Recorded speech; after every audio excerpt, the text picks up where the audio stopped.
Aa, the creator of the first land. Before the ordered world existed, Egyptian creation traditions imagined an endless primordial expanse of water. Within one unusual creation account preserved at the Temple of Horus at Edfu, a mysterious god named Aa appears among the beings who helped establish the first sacred land. Aa belonged to a group of primordial creator gods known as the Shebtiu. He is particularly associated with another deity named Wai, and the two appear together in Edfu's complex accounts of the beginning of the world. They were sometimes described as companions of the divine heart and connected with the first sacred territory emerging from the primordial waters. According to the Edfu tradition, the creator brought Wai and Aa into existence during the earliest stages of creation.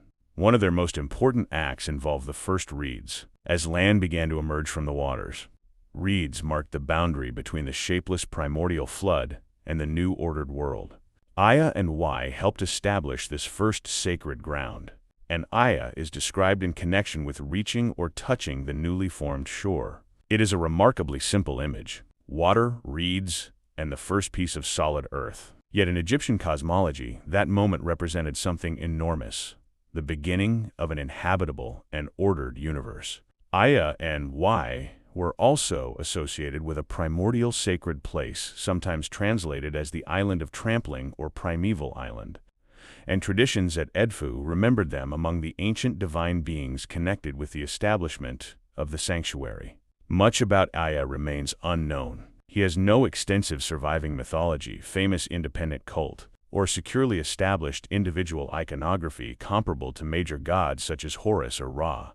Most of what we know comes from the highly complex Edfu creation texts, preserved in inscriptions from the Ptolemaic temple. And Aa should not be confused with Aya or IH, the Egyptian personification of the moon, whose name can sometimes also be rendered Aya in older transliterations. For modern practitioners, devotion to Aya would therefore be strongly reconstructive. He might be approached through themes of beginnings, creating foundations, bringing order from uncertainty, establishing sacred space, and turning an idea into something tangible.